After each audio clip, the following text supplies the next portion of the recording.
సాయి నువ్వు ఏడవకు సాయి, నాకు అబ్బాయిలు ఏడుస్తుంటే చిరాగ్గా అనిపిస్తుంది. నువ్వు ముందు అసలు ఏడు పాపు. మేడం అబ్బాయిలకి ఎమోషన్స్ ఉండవా మేడం? ప్రేమ అన్నావు బాగుంది, పెళ్లి చేసుకుందాం అన్నావు బాగుంది, ఇప్పుడు మళ్ళీ ఏమైంది? నేను మోసపోయాను మేడం. ఇద్దరం ప్రేమిస్తున్నాం అనుకున్నాం కానీ సార్ లాస్ట్ నేను ఒక్కనే తనని ప్రేమిస్తున్నా అని తెలిసింది సార్.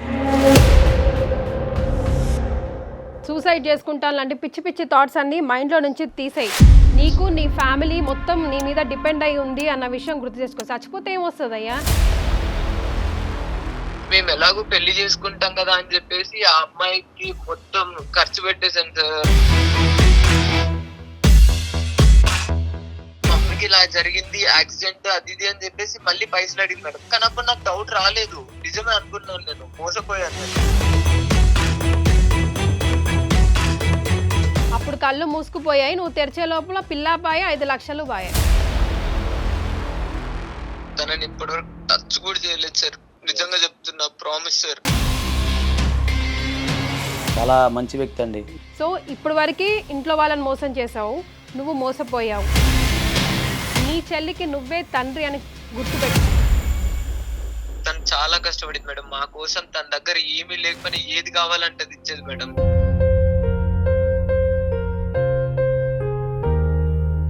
సీట్ రాలేదు మేడం బీటెక్ కూడా. తన ఫీజు మరీ కట్టి మరీ జాయిన్ చేయించింది మేడం. మేడం నాకు ఆ అమ్మాయి బ్యాడ్ అవ్వకూడదు మేడం, కానీ అలాగే 5 లక్షలు కూడా కావాలి మేడం, ఎందుకంటే అది బాధ్యత, చెల్లి పెళ్లి చేయాలి కదా.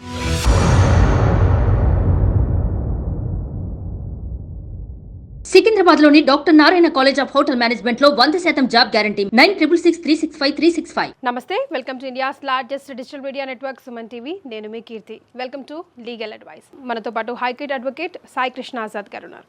నమస్తే సార్. నమస్తే అండి. సార్, మిమ్మల్ని ఈరోజు ఇంత హడావుడిగా పిలిపించినందుకు సాయి అనే అబ్బాయి కేసు కారణం అండి. ఇమీడియట్గా తనకి మన అడ్వైస్ చాలా అవసరం అనిపించింది. ఒకసారి మనం అర్జెంట్గా తనకు కాల్ చేసి మాట్లాడదాం. జస్ట్ నాకు 1 డే బ్యాకే తను వాట్సాప్ చేశాడు, తర్వాత నేను మాట్లాడాను. హలో హలో సాయి, నేను కీర్తి అమ్మ, సుమన్ టీవీ నుండి లీగల్ అడ్వైస్ నుంచి కాల్ చేస్తున్నాము. మేడం సాయి చెప్పమ్మా, సార్ ఉన్నారు, నీ ప్రాబ్లం ఏంటో ఇప్పుడు క్లియర్గా ఆజాద్ గారికి ఎక్స్ప్లెయిన్ చెయ్యి. Hello hello Sai. నమస్తే సార్. సాయి చెప్పండి అమ్మా, మీరు బాధ ఏడమాకండి, బాధ అనిపిస్తుందమ్మా, ఏడమాకండి. ఖచ్చితంగా మేము సపోర్ట్ చేస్తాం, మన లీగల్ అడ్వైస్ టీం నుంచి మీకు ఖచ్చితంగా సపోర్ట్ దొరుకుతుంది. చాలా టెన్షన్ పడుతున్నారు మీరు, నిన్న మెసేజ్ చేశారంట మేడంకి. సార్, నాకు ఏం మెసేజ్ చేశాడో తెలుసా ఈ అబ్బాయి? అసలు 24 hours నాకు ఈ అబ్బాయి వల్ల నిద్ర లేకుండా అయిపోయింది. మేడం, నేను సూసైడ్ చేసుకోవాలనుకుంటున్నాను, అర్జెంటుగా నాకు ఆజాద్ గారితో మాట్లాడించండి లీగల్ అడ్వైస్లో అని మెసేజ్ పెట్టి వదిలేశాడు సార్. చెప్పు సాయి. సార్ మాది మహబూబ్ నగర్ సార్. ఓకే. నా పరిస్థితి గత 3-4 నెలల నుంచి అసలు బాగాలేదు సార్. ఓకే. నేను ఒక అమ్మాయిని నా ప్రాణం కంటే ఎక్కువ ప్రేమించాను సార్. ఓకే. అమ్మాయి పేరు? సార్ కీర్తి. మేము బీటెక్ చదివినప్పటి నుంచి ఫస్ట్ ఫ్రెండ్స్ సార్, తర్వాత మంచి ఇద్దరం లవ్ చేసుకున్నాం సార్. ఓకే. తర్వాత పెళ్లి చేసుకుందాం అనుకున్నాం సార్. మంచిదే కదా, మరి ఏమైంది? ఇంట్లో పెద్దలు ఒప్పుకోలేదా? నేను ఇద్దరం ప్రేమిస్తున్నాం అనుకున్నాం కానీ సార్ లాస్ట్ నేను ఒక్కనే తనని ప్రేమిస్తున్నా అని తెలిసింది సార్. ఎన్ని రోజులుగా ఉన్నారు రిలేషన్షిప్ లో మీ ఇద్దరు? 2 years అయింది మేడం. సో నేను ఒక్కడనే ప్రేమిస్తున్నా, ఆ అమ్మాయి నుంచి నాకు ఎటువంటి లేదు అంటున్నావు, ఎందుకని? ఏం జరిగింది సాయి? ఫస్ట్ ఏడవకుండా విషయం చెప్పు. ఓకే మేడం, నేనే ఇంటికి పెద్ద మేడం. మా నాన్న నా చిన్నప్పుడే చనిపోయారు. ఓకే. అయితే మా మమ్మీకి ఒక 1 ఎకరం ఉండే మేడం మా మమ్మీ పేరు మీద. ఓకే. తను ఒక్కతే కష్టపడి నా చిన్నప్పటి నుంచి చూస్తున్నా మేడం. తను చాలా కష్టపడింది మేడం మా కోసం. తన దగ్గర ఏమీ లేకపోయినా ఏది కావాలంటే అది ఇచ్చేది మేడం.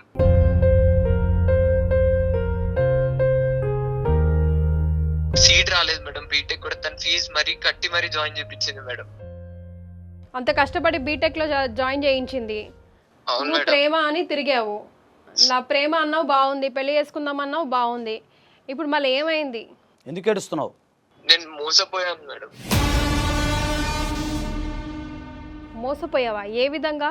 తను నన్ను మోసం చేసేసిందా, నేను మోసపోయాను, నాకేం అర్థం కావట్లేదు మేడం. అందుకే నాకు ఈ తల తిరిగిపోతుంది సార్. అసలు ఏం చేయాలో అర్థం కావట్లేదు. అవునమ్మా, ఏ విధంగా మోసపోయావు, ఏం జరిగింది అసలు? సార్ నేను ఇంటికి పెద్ద సార్.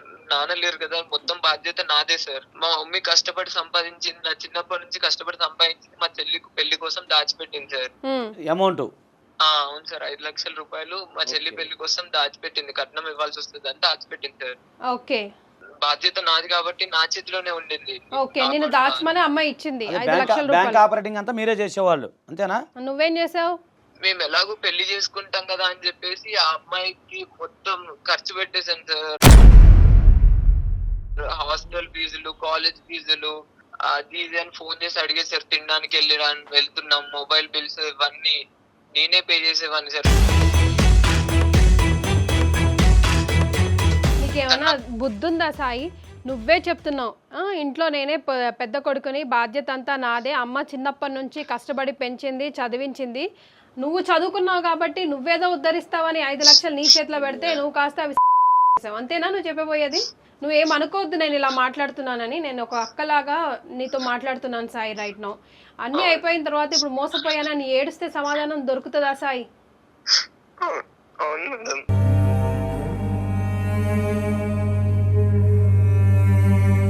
ఇప్పుడు మీరు మోసపోయారు అంటే అమ్మాయి మిమ్మల్ని లవ్ చేయిస్తానని చెప్పేసి డబ్బులు వాడుకొని మోసపోయారా, లేకపోతే అసలు మిమ్మల్ని పెళ్లి చేసుకున్నానందా? ఏ విధంగా మోసపోయారు మీరు?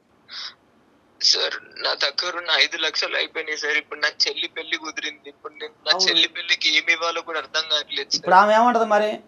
తను నాతో లేదు సార్. ఏముంది, 5 లక్షలు ఉన్నాయని తెలిసింది, శాంతి 5 లక్షలు అయిపోయిందని తెలిసాక tata bye bye see you చెప్పు ఉంటుంది అంతేనా? పెళ్లి చేసుకొని వెళ్ళిపోయింది మేడం. పెళ్లి చేసుకొని వెళ్ళిపోయిందా? ఆల్రెడీ అమ్మాయికి పెళ్లి అయిపోయింది. మరి నీకేం డౌట్ రాలేదా? పిల్ల రైటా నీకు రాంగా ఏంటి ఏం తెలుసుకోవాలనుకోలేదా సాయి? అంత కళ్ళు మూసుకుపోయాయా నీకు? ఇప్పుడు మొన్న రీసెంట్ గానే మాకు ఎగ్జామ్స్ అయిపోయాయి మేడం, ఫైనల్ ఇయర్ వి. తను ఇంటికి వెళ్ళేసి వస్తా, వెకేషన్ తర్వాత ఎలాగో జాబ్ నీతోటేగా, పెళ్లి చేసుకొని మంచిగా జాబ్ చేసుకుంటూ ఇద్దరం కలిసి ఉంటాం, కొన్ని రోజులు బ్రేక్ తీసుకొని ఇంటికి వెళ్ళేసి వస్తా, మమ్మీ వాళ్ళతో గడిపేసి వస్తా అని చెప్పేసి వెళ్ళిపోయింది. అయ్యో. తర్వాత అప్పుడప్పుడు కాల్ చేసేది మేడం, పైసలు అవసరం ఉన్నప్పుడు కాల్ చేసేది. నేను ఫంక్షన్ లో ఉన్నా అని చెప్పింది మేడం. ఓకే, నేను మమ్మీ ఫంక్షన్ కి వెళ్ళి వస్తున్నాం అని చెప్పింది. తర్వాత ఇమ్మటే 5-10 మినిట్స్ కాగానే మళ్ళీ నాకు కాల్ చేసి మమ్మీకి ఇలా జరిగింది, యాక్సిడెంట్ అది ఇది అని చెప్పేసి మళ్ళీ పైసలు అడిగింది మేడం. కానీ అప్పుడు నాకు డౌట్ రాలేదు, నిజమే అనుకున్నాను, నేను మోసపోయాను.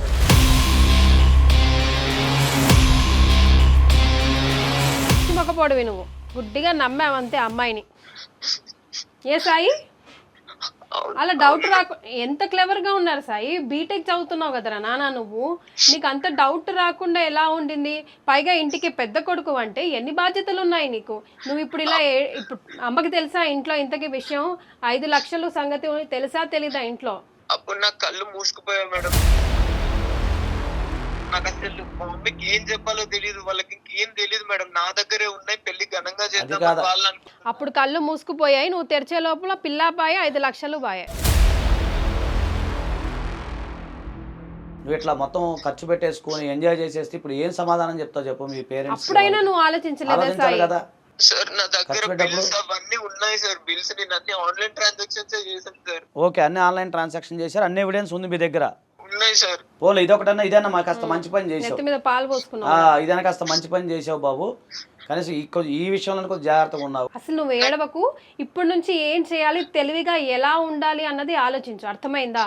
నాకు ఏం చేయాలో అర్థం కావట్లేదు మేడం, చేతులు వణికిపోతున్నాయి. నిజం చెప్పాలంటే నాకు అసలు బ్రతకాలని కూడా లేదు మేడం. ఇప్పుడు బ్రతకాలని లేదు, అలాంటి పిచ్చి పిచ్చి మాటలు మాట్లాడకు, అర్థమైందా?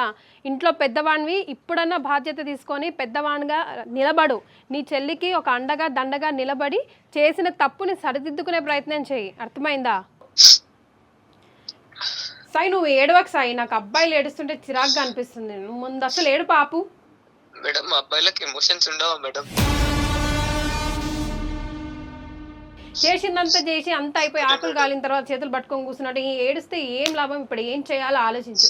అసలు నువ్వు ఎందుకు ఏడుస్తున్నావు సాయి? 5 లక్షల కోసం ఏడుస్తున్నావా, కీర్తి అనే అమ్మాయి కోసం ఏడుస్తున్నావా? నాకు క్లారిటీ ఇవ్వు. మేడం అమ్మాయికి పెళ్ళి అయిపోయింది. ఓకే, అమ్మాయికి పెళ్ళి అయిపోయింది, ఇంకా నువ్వేం చేయలేవు, వదిలేసేయి. What next? ఇప్పుడు నీకు ఇంకేం కావాలి? చెల్లి పెళ్లి చేయడం కావాలి కదా? అమ్మాయి వస్తే బానే ఉంటుంది మేడం, బానే చూసుకుంటాం. చెప్పు తీసుకో, అమ్మాయి పెళ్లి చేస్తే పెళ్లి పెళ్లి అయిపోయిన అయిపోయిందిగా తర్వాత బాగానే ఉంటుంది ఇంకా అది ఏంటయ్యా? వదిలేసాయి, ఆ పురుగు తీసి పక్కన పడేసాయి. ఆల్రెడీ మోసపోయాం, మళ్ళీ అమ్మాయి పెళ్లి అయిపోయింది, ఇంకెందుకు సాయి నీకు ఒక అక్కో ఎవరో పెళ్ళైన ఉంటే అమ్మాయి- అలాగే మాట్లాడతారు. కాదయ్యా, అంతే కదా, తప్ప అది అట్లా అనకూడదు. కానీ ఇప్పుడు నీకు 5 లక్షలు వసూలు చేయాలి, అంతేనా? అవును సార్, 5 లక్షలు కావాలి సార్. ఆ, అమ్మాయి లేకుండా ఉండలేకపోతున్నా సార్. సార్ అది ఎమోషనల్ ప్రాబ్లం, అది కొంచెం మీరు దాన్ని ఎమోషనల్గా పక్కన పెట్టండి. ముందు మీ సిస్టర్ పెళ్లి చేయాల్సిన బాధ్యత మీ పైన ఉంది. మీకు తోడబుట్టిన సిస్టర్, రక్త సంబంధం, ఆమె ముఖ్యమా ఈ అమ్మాయి ముఖ్యమా? అమ్మాయి ఆల్రెడీ మోసం చేసిందని మీకు తెలిసిపోయింది, మోసపోయారని మీరు తెలిసిపోయారు. సో ఇక్కడ కావాల్సింది ఏంటి? మనం అమ్మాయి ఎలాగో రాదు, అయిపోయింది. సో మిమ్మల్ని వాడేసుకుంది ఆమె, మిమ్మల్ని వాడేసుకున్నదే ఆమె, అన్ని రకాల మిమ్మల్ని వాడేసుకుంది. సో కాబట్టి ఏంటంటే ఇప్పుడు మనం ఇచ్చిన డబ్బులు ఏదైతే 5 లక్షల రూపాయలు అవి మనం వసూలు చేయడానికి ప్రయత్నం చేయాలి, అంతేనా? అవును సార్. సో తనకి క్లెయిమ్ చేసుకునే అవకాశం ఉందంటారు. ఎస్ అండి, మంచి ప్రశ్న. ఇవి నాకు ఒకటి చెప్పండి, ఇది ఆమెకి ఎప్పటి నుంచి ఖర్చు పెట్టారండి మీరు? సార్ గత సంవత్సరంగా నేను ఖర్చు పెడుతూనే ఓకే, ఉన్నాను. 1 ఇయర్ అవుతుంది. ఓకే, అవును సార్. తర్వాత ఎలా ఖర్చు పెట్టారు మీరు? 30-40 వేలు మాత్రం క్యాష్ అవి ఇవి ఖర్చు పెట్టి ఉంటాం సార్ మేమిద్దరం కలిసి తింటాం. మిగతా మొత్తం ఆన్లైన్ ట్రాన్సాక్షన్స్ ఉన్నాయి సార్. ఓకే, ఆన్లైన్ ట్రాన్సాక్షన్ ఉంది. ఓకే, డెబిట్ కార్డు, అదే కార్డ్స్ ద్వారా మీరు ఖర్చు పెట్టారు. బిల్స్ ఉన్నాయి సార్. ఓకే ఓకే, అంటే ఒక ప్రూఫ్ అంటూ ఒక ప్రూఫ్ అంటూ ఉంది. మంచి పని చేసావు బాబు. ఈ విషయంలో మరి నీకు ముందు తెలిసి ఉందో తెలియకో మొత్తానికైతే మంచి పని అయితే చేశారండి. ఏం తెలుస్తారు అమాయకత్వం. అమాయకత్వం ఎలా ఉన్నారు? వెనక ముందు చూసుకోవాలా. అలాగే అలా సిస్టర్ విషయం కానీ అమ్మ విషయం కానీ అలా ఎవరు గుర్తురాలే ఆయనకి. అదే అదొక ఖర్చు పెట్టినప్పుడు నన్ను ఏం చేయమంటారు సార్? అదేలే, అట్లాంటి సిచ్యువేషన్లో ఉన్నాడు ఇతను. సో ఒకటండి, మీరు ఆమె యొక్క సంబంధించిన వివరాలు మీ దగ్గర ఉన్నాయి కదండి, ఆమె అడ్రస్ కానీ అవన్నీ వివరాలు ఉన్నాయి సార్. తండ్రి Vijayawada sir. Okay, Vijayawada. Okay, so ఇప్పుడు మీరు ఒక పని చేయొచ్చండి, దీన్ని ఏంటంటే మనం సివిల్గా చూడాలి. తర్వాత ఇంకొకటండి, నేను ఓపెన్గా అడుగుతాను, మీ మధ్య అంటే ఇప్పుడు లవ్ అనేది ఎంతవరకు ఒక పరిధిలోనే ఆగిందా, లేకపోతే ఏమన్నా ముందుకెళ్ళే అవకాశం ఉందా? అలాంటిది ఏమైనా జరిగిందా? సార్ నాది ట్రూ లవ్ సార్. తనని ఇప్పటివరకు టచ్ కూడా చేయలేదు సార్. నిజంగా చెప్తున్నా, ప్రామిస్ సార్. చాలా మంచి వ్యక్తి అండి. ఈ రోజుల్లో ఇలాంటి ప్రేమించే వాళ్ళు ఉండటం కూడా నిజంగా ఒక అమ్మాయి దురదృష్టం. అమ్మాయి దురదృష్టం. అమ్మాయి దురదృష్టం. తనకు పైసలు ఖర్చు పెట్టడం తప్ప నా లవ్ ఇంకేం లేదు సార్. అదొక్కటే నా ఎంజాయ్మెంట్ అంతే అనుకున్నాను సార్ నేను. నీతో డబ్బులు ఖర్చు పెట్టించుకోవడమేనా కావాలి తనకు కూడా, అదే పని చేసుకొని వెళ్ళింది అంతే తను కూడా. నీకు అర్థం కావట్లేదు, బికాజ్ నువ్వు ట్రూ లవ్ కాబట్టి నువ్వు అది తెలుసుకోలేకపోయావు అంతే. ఏది అడిగినా నా మనిషి కదా, నా అమ్మాయే కదా, కాబోయే భార్య కదా అని నువ్వు అనుకున్నావు. అవతలే సరే, ఇప్పుడు ఫైనల్లీ నీకు ఏం కావాలంటావు? మేడం నాకు ఆ అమ్మాయి బ్యాడ్ అవ్వకూడదు మేడం. ఆ అమ్మాయి మీద ప్రేమ ఉంది మేడం, కానీ ఆ అమ్మాయి ఏం కాకూడదు. కానీ అలాగే 5 లక్షలు కూడా కావాలి మేడం, ఎందుకంటే అది బాధ్యత. చెల్లి పెళ్లి చేయాలి కదా మేడం. ఎంత అమాయక చక్రవర్తి ఉన్నావయ్యా. ఆ అమ్మాయికి ఇప్పుడు మనం లీగల్ నోటీసులు అవి పంపిస్తే అవతల బ్యాడ్ అవుతుంది కదా. ఆ అమ్మాయికి ఆల్రెడీ పెళ్ళి అయిపోయింది కదా పాపం, అది కూడా అవ్వద్దంట. ఆ అమ్మాయికి ఎటువంటి బ్యాడ్ నేమ్ రావద్దు.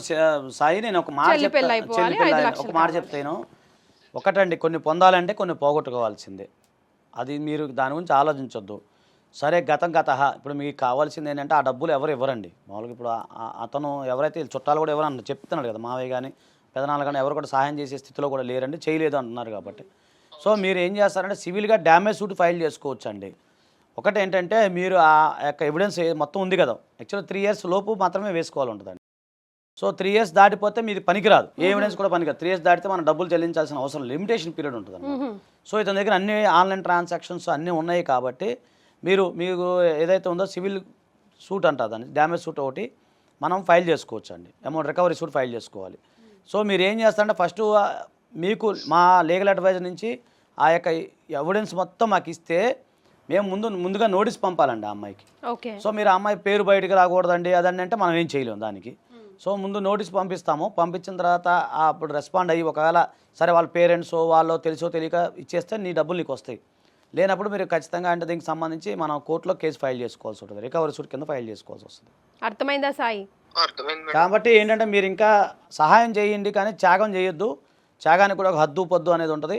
సో మీరు అతి త్యాగం చేస్తే కూడా మీ జీవితాన్ని ఇబ్బంది పడే అవకాశం ఉంది. ఒకటి మెయిన్ మీరు కాదు, ఆల్రెడీ మీరు చాలా సఫర్ అవుతున్నారు. మళ్ళీ మీ చెల్లి పెళ్ళి ఆగిపోతే మీ అమ్మగారు అలాగే మీ సిస్టరు ఇంకా మళ్ళీ విలేజ్లో పరువు పోవటాలు ఇలాంటివి జరుగుతూ ఉంటాయి. సార్ మీరు చెప్పిందంతా బాగానే ఉంది సార్, కానీ ఇప్పుడు నా ప్రజెంట్ సిచ్యువేషన్ ఏం చేయాలి సార్? నాకు ఏం అర్థం కావట్లేదు సార్. అమ్మకి ఏం చెప్పాలి? ఒకటి సాయి, మీరు చేయాల్సింది ఏంటంటే ముందు మీ అమ్మగారికి విషయం చెప్పాలి. ఎందుకంటే డిస్కస్ చేయాలి, ఫ్యామిలీతో డిస్కస్ చేయకపోతే వాళ్ళకి తెలియదు కదా. సో ముందు మీరు డిప్రెషన్ నుంచి బయటికి రండి. ముందు ధైర్యంగా ఉండండి, మనోధైర్యాన్ని పెంచుకోండి. ఓకేనా? జరిగింది జరిగిపోయింది, గతం కదా, పాస్ట్ ఈజ్ పాస్ట్. ఇప్పుడు మీరు ధైర్యంగా ఉండి మీ అమ్మగారు కూర్చోబెట్టి అమ్మాయి ఇలా జరిగిందని చెప్పండి.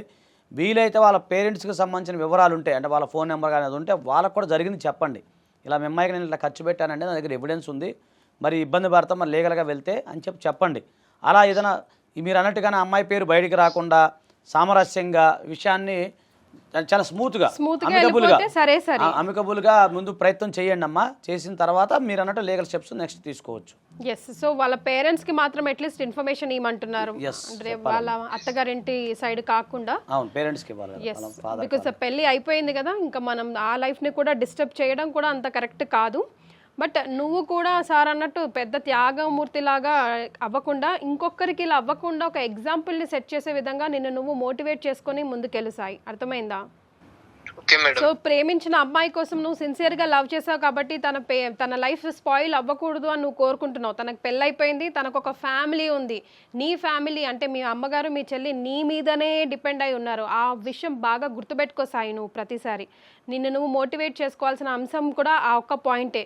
సో ఇప్పుడు వరకు ఇంట్లో వాళ్ళని మోసం చేసావు, నువ్వు మోసపోయావు నీ గర్ల్ ఫ్రెండ్తోని. అట్లీస్ట్ ఇకపైన అయినా విత్ స్టాండ్ అవ్వు. నీ కోసం నువ్వు సార్ చెప్పిన విధంగా ముందు మీ ఇంట్లో వాళ్ళకి ఇన్ఫర్మేషన్ ఇవ్వు, కూర్చోబెట్టి నీట్గా ఎక్స్ప్లెయిన్ చెయ్యి. వాళ్ళకు కూడా దక్క తగలకుండా ఎలా చెప్పాలో అలా చెప్పు. అండ్ అవతల అమ్మాయి పేరెంట్స్కి కూడా నువ్వు ఇన్ఫర్మేషన్ ఇవ్వు. అదంతా కూడా నువ్వు ప్రింట్అవుట్ విధంగా తీసుకెళ్తావా, ప్రూఫ్ విధంగా ఏం తీసుకెళ్తావో తీసుకెళ్ళి చూపించు సార్ చెప్పిన విధంగా. ఓకేనా? సూసైడ్ చేసుకుంటాను లాంటి పిచ్చి పిచ్చి థాట్స్ అన్ని మైండ్లో నుంచి తీసేయి. నీకు నీ ఫ్యామిలీ మొత్తం నీ మీద డిపెండ్ అయి ఉంది అన్న విషయం గుర్తు చేసుకో. చచ్చిపోతే ఏమొస్తుంది అయ్యా? రేపటికి 2 దినాలు, ఎల్లుండికి 3 దినాలు అవుతాయి. 2 రోజులు ఏడుస్తారు, ఊరుకుంటారు. వాళ్ళ మనసులో ఉన్న బాధ ఎవరు తీర్చలేనిది. నీ చెల్లికి నువ్వే తండ్రి అని గుర్తుపెట్టుకో. అర్థమైందా? గతం గతహ, జరిగింది జరిగిపోయింది. లైఫ్ ఎప్పుడు మనకు లెసన్స్ ఇస్తూనే ఉంటుంది, మనం తీసుకుంటూనే ఉండాలి, దాని ద్వారా నేర్చుకొని ముందుకు వెళ్తూనే ఉండాలి. అర్థమైందా? సో నీ స్టోరీ చాలా మందికి ఇన్స్పిరేషన్గా అవ్వాలి. రైట్? జాగ్రత్తగా ఉండమ్మా, జాగ్రత్తగా ఉండండి. Right. All the best Sai. Thank you so much. Thank you madam.